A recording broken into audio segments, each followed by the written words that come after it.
Imagine a cup filled to the brim, unable to hold anything new. Now picture yourself standing at the edge of possibility, ready to grow, to learn, to become more than you are.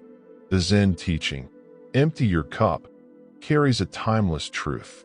It's an invitation to let go, to release what weighs you down, and to open yourself to the boundless potential within you.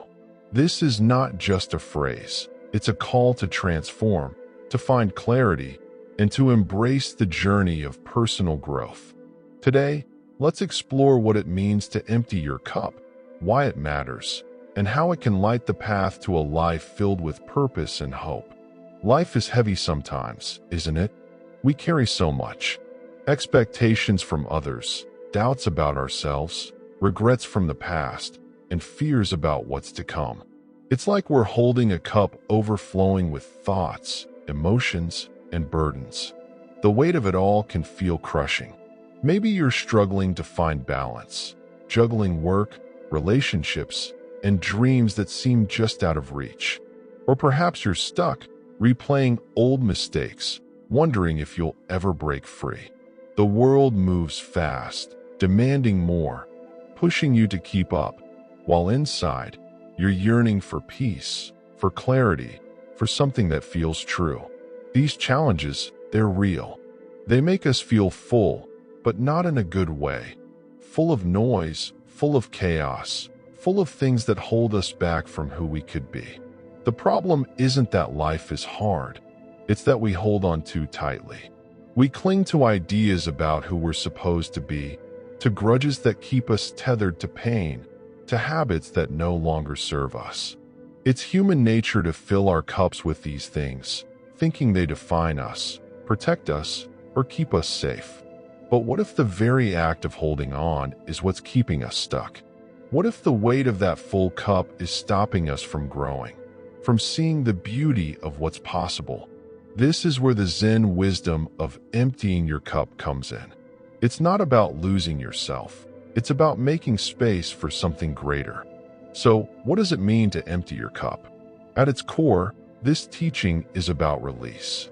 It's about letting go of preconceptions, judgments, and the need to control everything. In Zen philosophy, a full cup represents a mind cluttered with assumptions, a heart heavy with attachments, a spirit closed off to new possibilities.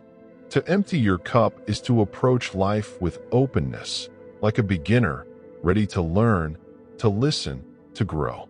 It's a reminder that true wisdom comes not from knowing everything, but from being willing to know nothing. This isn't weakness, it's strength. It's the courage to set aside pride, to admit you don't have all the answers, and to trust that by making space, you'll find what you need. This idea resonates deeply because it speaks to our shared human experience. We all carry beliefs that limit us. Maybe you think you're not good enough, or that success is only for others. Maybe you're holding on to anger, or fear of failure, or the need to be perfect. These are the contents of your cup, and they can cloud your vision, making it hard to see the path ahead. Emptying your cup means questioning those beliefs, releasing what no longer serves you, and creating room for new perspectives, new opportunities, new hope. It's about trusting that when you let go, you're not losing, you're gaining freedom. The beauty of this teaching lies in its simplicity, but don't mistake simplicity for ease. Letting go is hard. It requires honesty, vulnerability, and a willingness to face the unknown. Yet, there's something profoundly liberating about it. When you empty your cup, you're not emptying yourself of value or identity. You're clearing away the clutter, the distractions, the things that keep you from connecting with your truest self. And in that space, you find clarity. You find peace. You find the courage to grow into the person you're meant to be. To understand this teaching fully, let's step back and explore its roots. The phrase, "empty your cup," comes from a famous Zen story, often attributed to the teachings of Zen Buddhism, which flourished in China and Japan centuries ago. The story goes like this. A scholar, full of knowledge and pride, visits a Zen master to learn about enlightenment. The scholar talks endlessly, boasting of his studies, his insights, his achievements.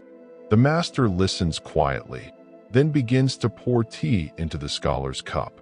He keeps pouring, even as the tea overflows, spilling everywhere. The scholar, confused, cries out, "Stop! The cup is full." The master smiles and says, "Like this cup, your mind is full of your own thoughts and opinions. How can I teach you unless you first empty your cup?" This story, simple yet profound, captures the heart of Zen philosophy. Zen, which emerged from the teachings of the Buddha and evolved through Chinese and Japanese traditions, emphasizes direct experience over intellectual knowledge. It values presence, mindfulness, and the ability to see things as they are, unclouded by preconceptions. In the historical context of Zen, masters often used stories, riddles, or koans to challenge their students, to shake them out of rigid thinking and guide them toward awakening. The idea of emptying your cup was a radical one, especially in cultures that prized knowledge, status, and certainty. It asked people to let go of their egos, to embrace humility, and to trust in the process of unlearning as much as learning. In ancient Zen monasteries, monks practiced this principle daily. They meditated not to fill their minds with more ideas, but to clear them, to return to a state of pure awareness. They swept floors, chopped wood, and sipped tea, not as chores, but as acts of presence, opportunities to empty their cups of distraction and ego. This wasn't about rejecting knowledge or ambition.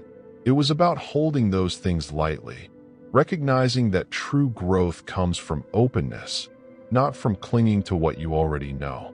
The historical context reminds us that this teaching isn't new. It's a timeless truth, passed down through generations, as relevant today as it was centuries ago. Now, let's bring this idea to life with a story. Picture a man named Elias, living in a bustling city, his days filled with deadlines, meetings, and the constant hum of ambition. Elias is successful by most measures, a good job, a nice apartment, a life that looks enviable from the outside. But inside, he's restless. His cup is full, overflowing with stress, self-doubt, and a nagging sense that something's missing. He's always been the one with the answers, the one who plans every step, who never admits when he's struggling. But the weight of it all is starting to crack him. One weekend, Elias escapes to the mountains, seeking solitude. He finds a quiet trail where the only sounds are the rustle of leaves and the distant call of a bird. As he walks, he comes across an old woman sitting by a stream, her hands folded calmly in her lap. She's unassuming, yet there's a peace about her that draws him in. Curious, Elias strikes up a conversation. He tells her about his life, his achievements, his frustrations, his endless to-do lists. The woman listens, her eyes kind but steady. When he finishes, she points to the stream and says, "Look at the water. It flows because it doesn't hold on. It moves because it lets go. Your heart is like a cup, young man. Empty it, and you'll find what you're looking for." Elias is puzzled, even a little annoyed. Empty his cup? Let go of his plans, his goals, his carefully built life? It sounds absurd, but something in her words lingers. That night, as he sits by his campfire, he starts to reflect. He thinks about the grudges he's held, the need to prove himself, the fear of failing. He realizes his cup is full, not just with ambition, but with things that weigh him down. The next morning, he returns to the stream, determined to try something new. He sits quietly, listening to the water, letting his thoughts come and go without holding on to them. For the first time in years, he feels a glimmer of peace. Over the weeks that follow, Elias begins to practice emptying his cup. He starts small, letting go of the need to win every argument, forgiving himself for past mistakes, questioning the belief that he has to do it all alone. It's not easy. Some days, he slips back into old habits, filling his cup with worry or pride. But each time he catches himself, he returns to the lesson of the stream. He learns to pause, to breathe, to make space for new possibilities. And slowly, something shifts. He feels lighter, more connected to himself, more open to the world around him. His work doesn't change, but his approach does. His relationships deepen. His dreams, once buried under stress, begin to resurface, clearer and more vibrant than before. Elias's story isn't just a tale, it's a mirror. It reflects the truth that emptying your cup is a practice, not a one-time act. It's a choice you make again and again to release what holds you back and to trust in the journey of growth. His transformation shows us that letting go doesn't mean giving up. It means making room for what truly matters. So what's the life lesson here? Emptying your cup is about courage. It's about facing the things you've been carrying, your fears, your doubts, your need for control, and choosing to set them down. It's about trusting that when you make space, you're not losing yourself, you're finding yourself.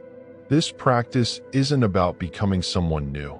It's about uncovering the person you've always been, beneath the noise and the clutter. It's about approaching life with a beginner's mind, open to learning, to failing, to growing. The takeaway is simple but powerful. You have the power to empty your cup.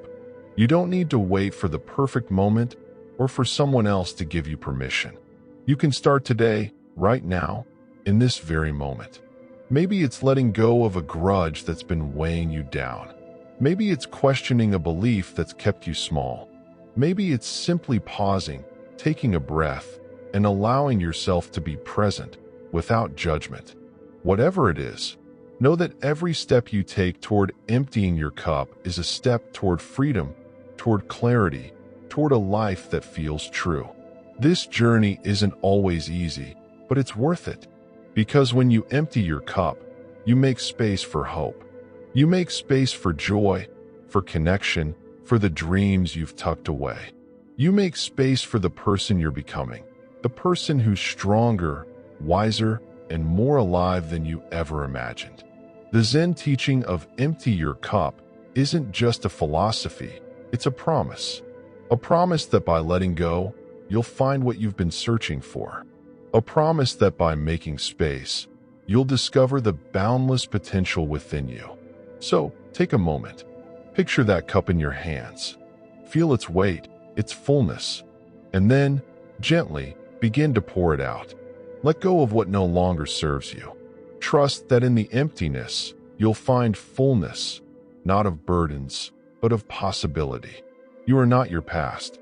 You are not your fears. You are a vessel for growth, for love, for hope. Empty your cup and let the journey begin.